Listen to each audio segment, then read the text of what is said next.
오늘 말씀 공고한 날에는 생각하라 라는 그 제목으로 우리가 또 은혜를 받으려고 합니다. 우리는 우리 삶에서 피할 수 없는 주제인 그 고통, 곤고한 날, 이것에 대해서 생각해 보려고 하는데, 가장 명문대라고 일컫는 미국의 하버드 대학교, 여기서 성인 발달 연구를 진행했습니다. 이 연구 기간이 무려 1938년부터 시작돼서 85년 이상 계속 진행되고 있는 장기 프로젝트입니다. 연구팀은 오랜 시간 동안 수백 명의 사람을 추적해서 근원적인 질문에 답을 구했습니다. 사람이 행복하려면 어떤 조건을 충족시켜야 하는가? 인간은 무엇이 채워져야 행복하고 건강하게 살다가 그렇게 갈 수 있는가? 이런 행복에 대한 그런 연구를 계속 이어오고 있습니다. 그러니 결론이 몇 년마다 이렇게 한 번씩 나죠. 오랜 연구 끝에 인간이 행복한 삶을 살기 위해서 이제 필요한 7가지 조건을 발표했습니다. 그중 6가지는 우리가 흔히 생각하고 알 수 있는 것들입니다. 한번 제가 6가지를 나열해 보겠습니다. 첫 번째는 교육 수준, 교육입니다. 교육 수준이 높을수록 비교적 건강하고 행복한 노년을 예측하는 중요한 요소로 이게 나타났습니다. 두 번째, 안정된 결혼 생활입니다. 세 번째, 금연. 네 번째, 금주. 다섯 번째, 꾸준한 운동. 여섯 번째, 적절한 체중 유지. 여러분 한번 생각해 보십시오. 여기서 몇 개나 걸리는지. 이것은 어쩌면 우리가 노력하면은 어느 정도 이룰 수 있고 갖출 수 있는 조건들입니다. 그런데 연구팀이 마지막으로 제시한 7번째는 조금 뜻밖입니다. 인간이 행복한 삶을 살기 위해서 필요한 마지막 7번째는 고통에 대응하는 성숙한 메커니즘입니다. 연구팀은 사람이 고통을 만났을 때 여기 고통에 대응하는 성숙한 메커니즘이 없으면 앞에 6가지 조건 다 채워져도 아무리 좋은 학벌이 있고 안정된 결혼 생활을 하고 있고 또 건강한 신체를 가졌다 하더라도 이거 행복을 결실할 수 없다. 이렇게 연구의 그 소결론을 내렸습니다. 수십 년간의 방대한 자료를 통해서 우리에게 다가오는 진실이 있습니다. 그것은 모든 인생에게는 누구나 예외 없이 고통이 다가온다라는 것입니다. 고통이 온다. 고통은 피할 수 없는 삶의 한 부분이다. 그렇기에 중요한 것은 우리에게 고통이 찾아왔을 때, 고통이 나에게 다가왔을 때 거기에 대응할 수 있는 성숙한 메커니즘이 우리에게는 있는가라는 것입니다. 여기에 행복이 좌우된다는 것입니다. 여러분, 그렇다면 지금의 여러분의 삶에는 어떤 고통이 여러분들을 힘들게 하고 있습니까? 그 고통이 여러분들을 찾아왔을 때 여러분은 그 고통에 대응하는 어떤 성숙한 메커니즘을 가지고 계십니까? 한번 점검해 보십시오. 고통이 나를 휘둘렀을 때 나는 어떻게 하고 있는가? 심리학자들은 심리학적으로 말을 합니다. 그럴수록 마음을 더 강하게 다잡으십시오. 스스로 할 수 있다는 신념을 가지십시오. 이런 말을 합니다.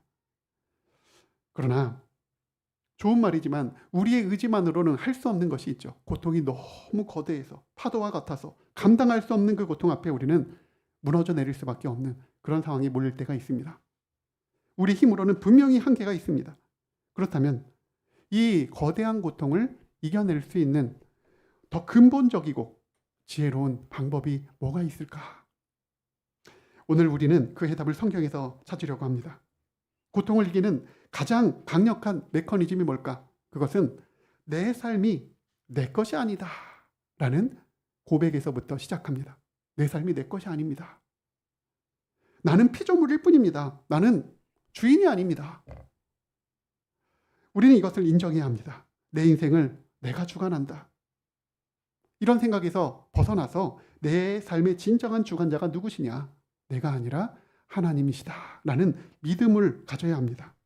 이 믿음을 가지고 내 인생을 온전히 하나님께 내어 맡기는 것, 이것이야말로 이 땅의 고통과 어려움을 이겨내는 가장 지혜롭고 현명한 방법이다 라는 것입니다. 오늘 말씀을 통해서 우리가 어떻게 이 믿음의 메커니즘을 갖춰서 고통을 단지 견뎌내고 단지 그냥 그 견디는 그 상태에 머무는 게 아니라 하나님의 은혜로 승화시키며 살아갈 수 있는가? 우리는 이 은혜를 함께 나누려고 합니다. 먼저 우리가 인정해야 될 것, 하나님은 절대 주권으로 우리의 인생을 주관하신다라는 것입니다. 전도서 기자는 오늘 우리에게 이렇게 선언합니다. 전도서 7장 13절 말씀입니다. 하나님께서 행하시는 일을 보라. 하나님께서 굽게 하신 것을 누가 능히 곧게 하겠느냐. 여러분, 이 말씀은 우리 인생 전체를 관통하는 거대한 영적 원리입니다. 우리 인생에 일어나는 모든 일을, 기쁘고 유익한 즐거운 일들, 이것뿐만 아니라 슬프고 괴로운 일들, 이해되지 않는 일들조차 모두 하나님께서 당신의 주권 가운데 행하신 일들입니다. 특별히 우리가 살아가면서 누구나 한 번쯤 하나님이 굽게 하신 것을 경험하게 됩니다. 내 계획은 분명히 이 방향이었는데 하나님이 그걸 굽게 하셔서 어느 순간 내가 세운 모든 계획이 한순간에 틀어지는, 그런 무너지는 때가 있습니다.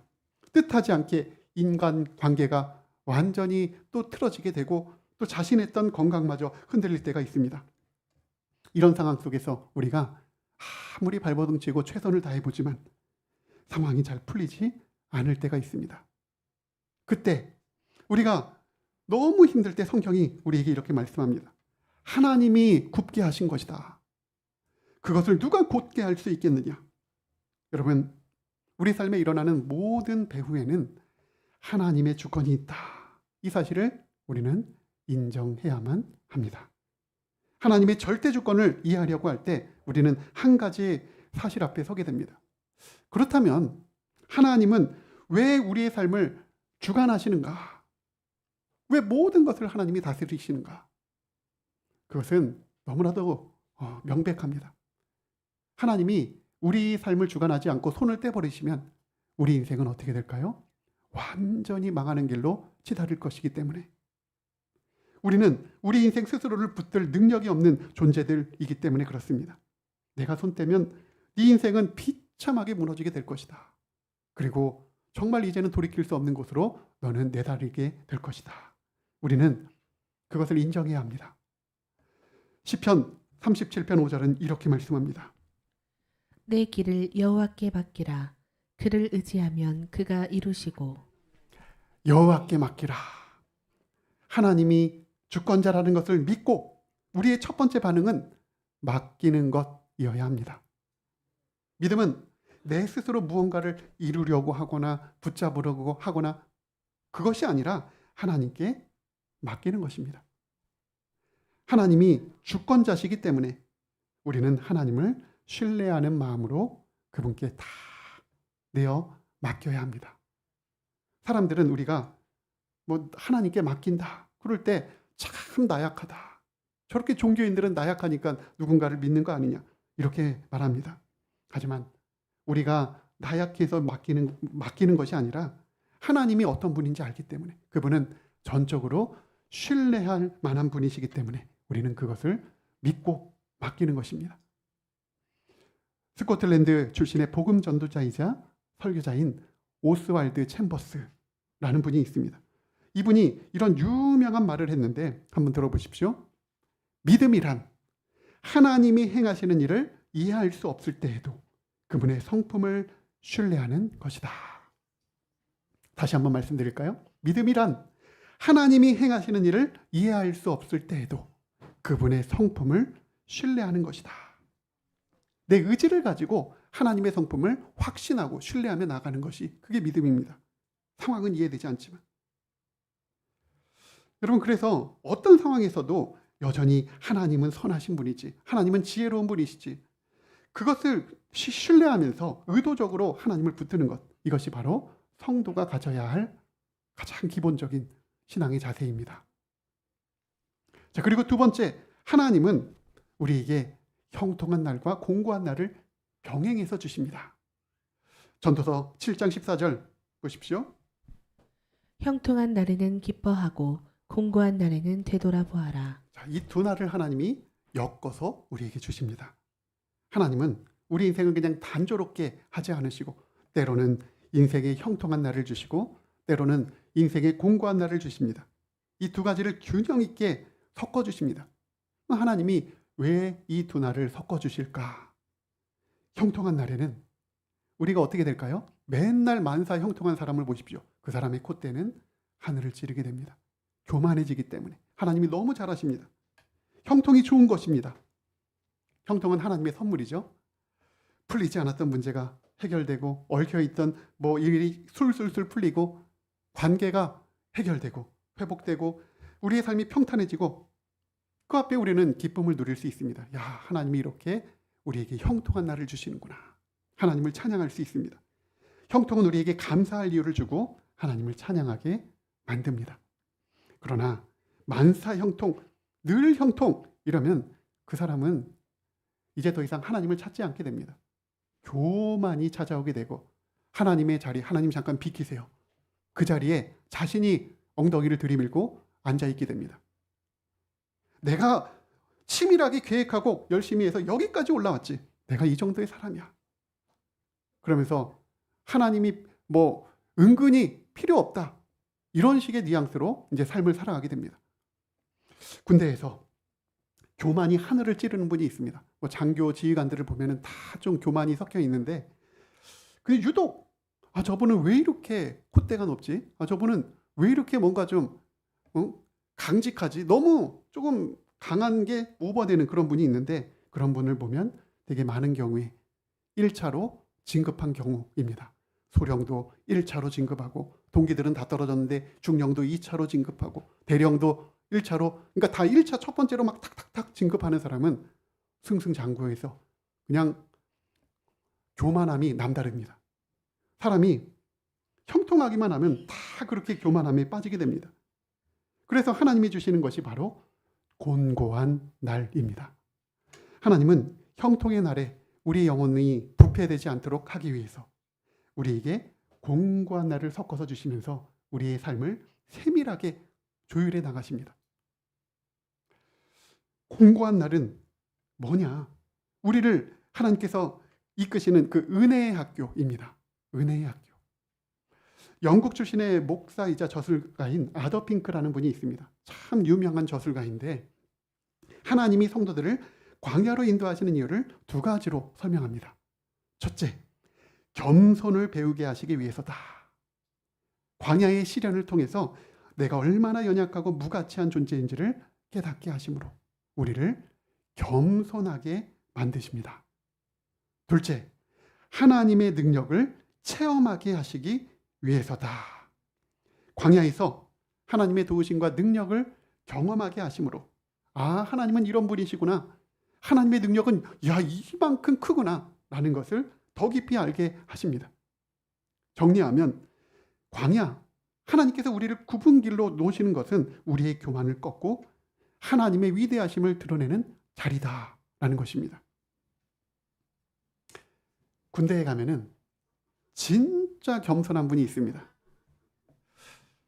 저녁을 내가 준비해야 되나? 집에 가야 되나? 이렇게 저녁을 준비하는 그 찰나에 겨우겨우 3차로 진급에 성공하는 분들 중에 겸손한 분들이 많이 있습니다.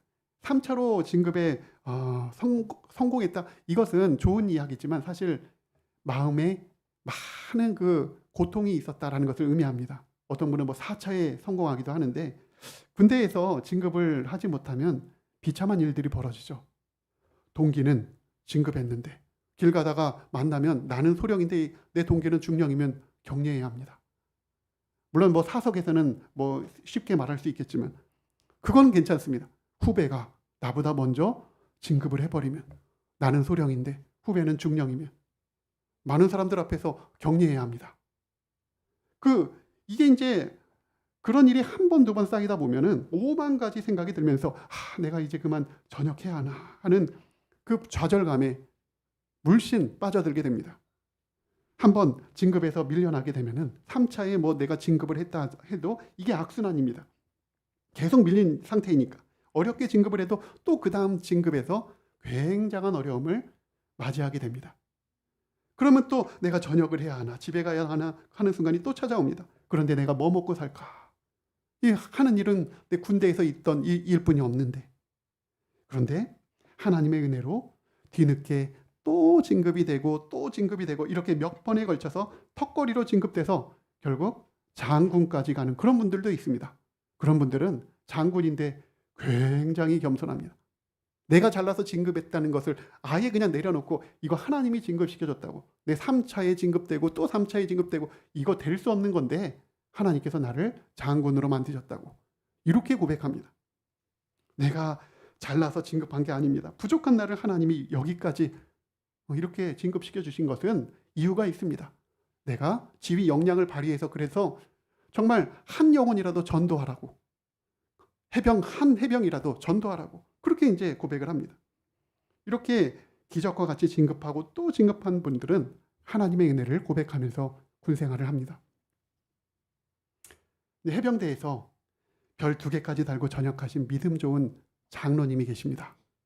그분이 별 하나를 달고 막 해병대 교육훈련단, 육군으로 말하면 논산훈련소죠. 거기에 이제 단장으로 오시자마자 첫 회의 시간에 군종장교인 저를 부르셨습니다.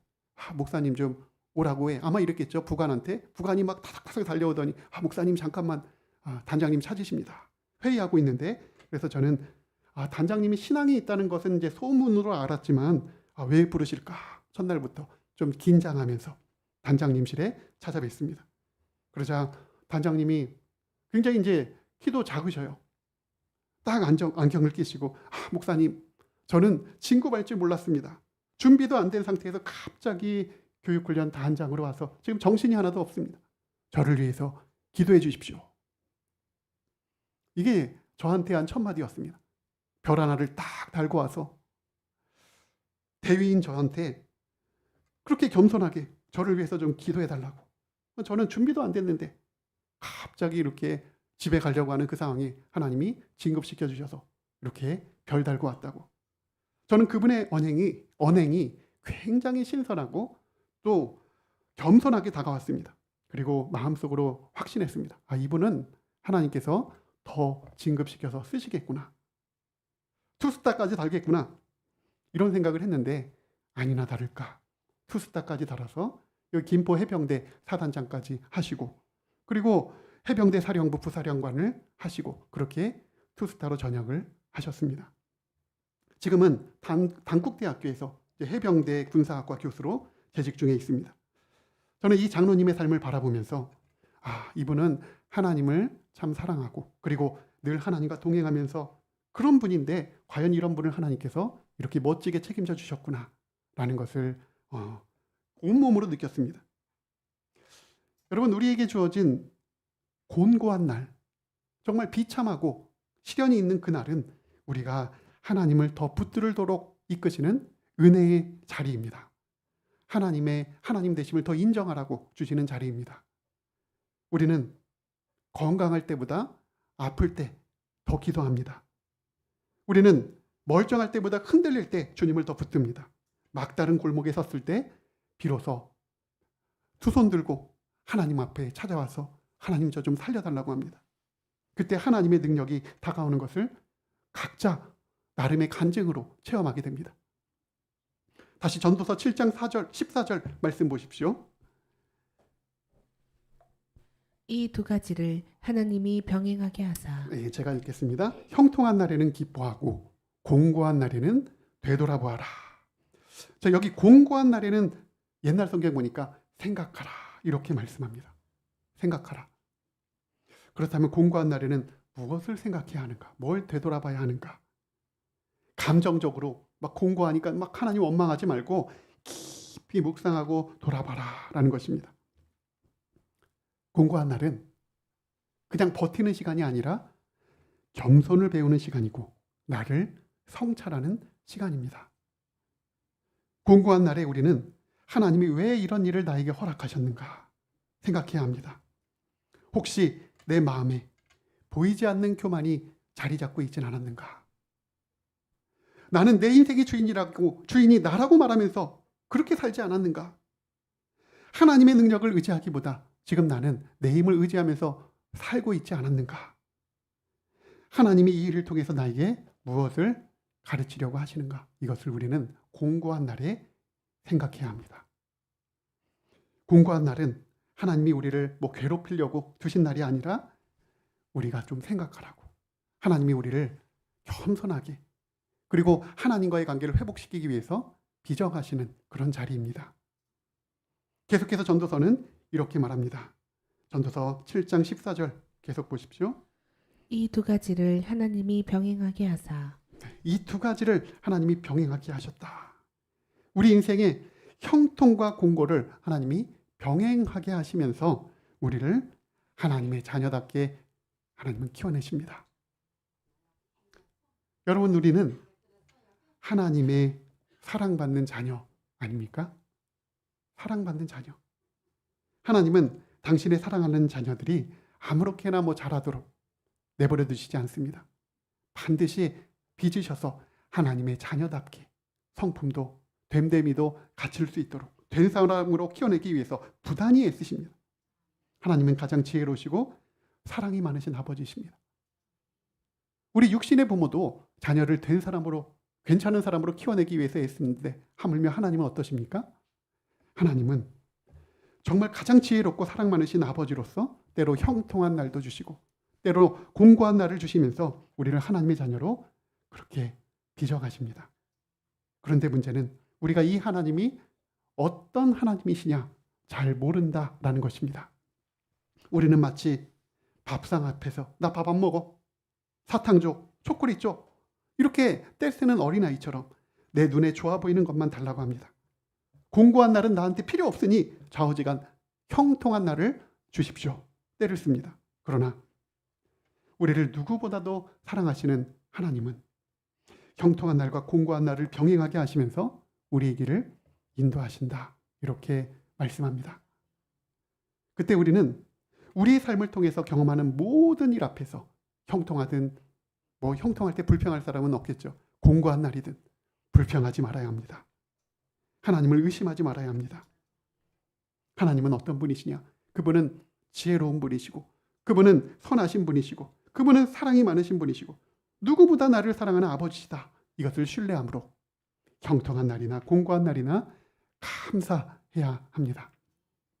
형통한 날에는 하나님께서 주신 은혜와 복을 누리면서 기쁘다. 그렇게 기쁨으로 감사해야 합니다.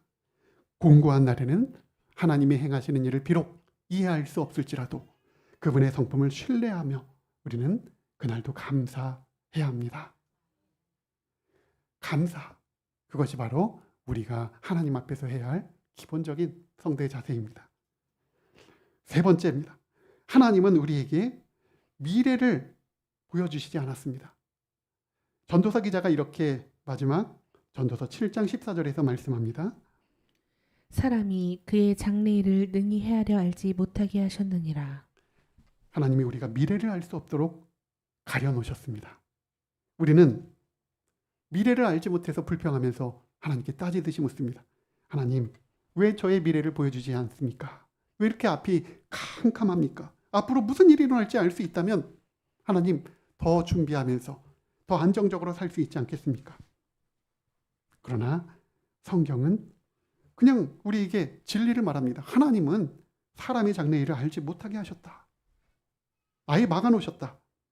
미래가 감춰있다라는 것은 진리고요. 또 한편으로 하나님께서 우리에게 주신 선물입니다. 미래를 감춰놓으신 것. 미래를 알게 되면 우리는 어떻게 될까요? 이거는 뻔한 일입니다. 다 같이 하나님을 의지하지 않게 될 것입니다. 내 미래 내가 알고 있는데 미래, 인간의 미래가 손에 잡히는 순간 인간은 다 하나님의 자리에 앉을 것입니다. 하나님 찾지 않고 벌써 교만해져서 기도가 사라지고 하나님을 아무도 의지하지 않습니다. 그래서 하나님은 우리의 미래를 철저하게 가려놓으셨습니다. 가려놔도 점쟁이를 찾아가서 내 미래를 물어보고 그럼 점쟁이는 돈 내놓으라 그러고 돈 주면 조금 가르쳐주고 그것도 다 점쟁이 마음이죠.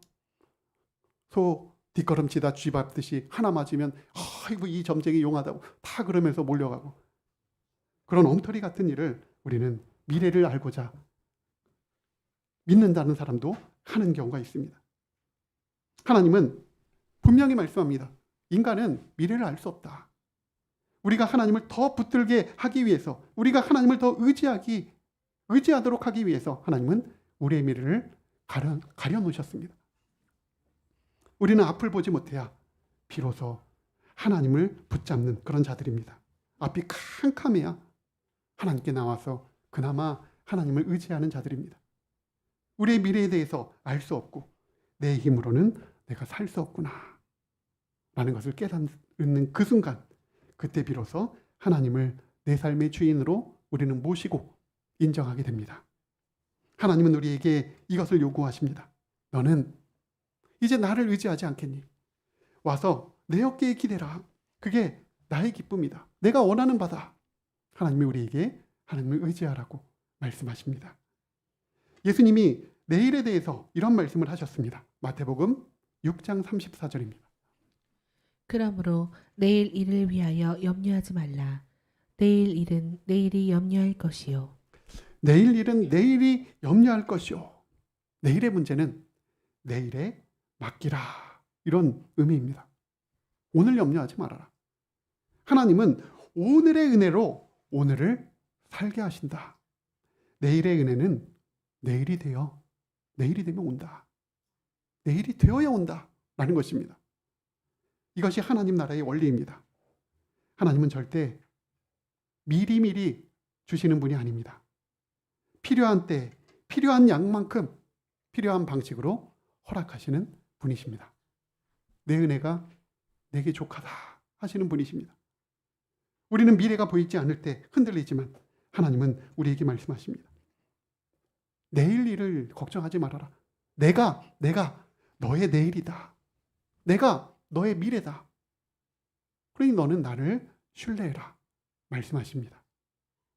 여러분, 오늘 우리가 해야 할 일은 미래를 걱정해야 하는 일이 아니라 오늘을 하나님께서 주셨으니 이 오늘을 기뻐하며 성실하게 살아가는 일이어야 합니다. 오늘 주어진 하루를 성실하게, 감사하게 하나님 앞에서 살아가는 것, 이것이 바로 미래에 대한 불안을 해결하는 길입니다. 오늘을 살아낼 힘을 주시는 분도 하나님이시고 또 내일을 준비하시는 분도 하나님이십니다. 우리는 이 하나님을 신뢰하면서 오늘이라는 선물을 온전히 기쁨으로 살아내야 합니다. 그게 우리가 할 일입니다. 우리는 여전히 미래를 알 수 없습니다. 그러나 미래를 아시는 하나님을 신뢰할 수 있습니다. 그리고 이것이 우리 신앙인의 특권이고 복입니다.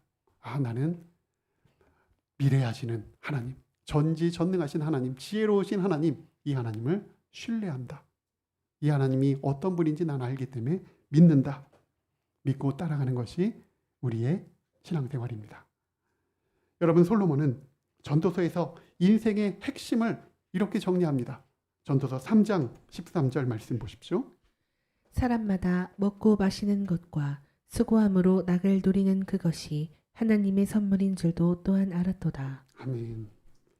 행복은 어떤 대단한 성취나 또는 성공, 여기서 오는 것이 아니라 하나님이 오늘 우리에게 주신 하루를 선물처럼 받아들이는 거기서 온다라는 것입니다. 그러므로 여러분, 오늘이 형통한 날이든 곤고한 날이든 그 모든 날을 하나님이 주신 선물로 감사히 받아 누리시길 바랍니다. 말씀을 한번 정리해 볼까요? 첫째, 형통한 날에는 교만하지 말고 하나님이 주신 기쁨을 온전히 누리시기를 바랍니다. 둘째, 공고한 날에는 낙심하지 말고 불평하지 말고 하나님이 무엇을 가르치는지 깊이 생각해 보시기를 바랍니다. 셋째, 다가오지 않는 미래는 걱정하지 말고 하나님께 내어 맡기시기를 바랍니다. 하나님이 주관하시는 형통과 공고의 날 속에서 오늘의 은혜를 붙잡고 우리가 한 걸음 한 걸음 나아가게 되시길 바랍니다. 그리고 기억하십시오. 우리 미래를 우리가 알 수 없지만 미래를 붙들고 계신 하나님은 한순간도 우리를 놓지 않고 계신다라는 것을. 그러므로 불안한 내일을 바라보면서 우리가 두려워할 것이 아니라 확실하신 하나님을 바라보며 오늘을 살아가는 저와 여러분들의 복된 삶 되시기를 주님의 이름으로 축원합니다. 함께 찬양하며 나아갑시다.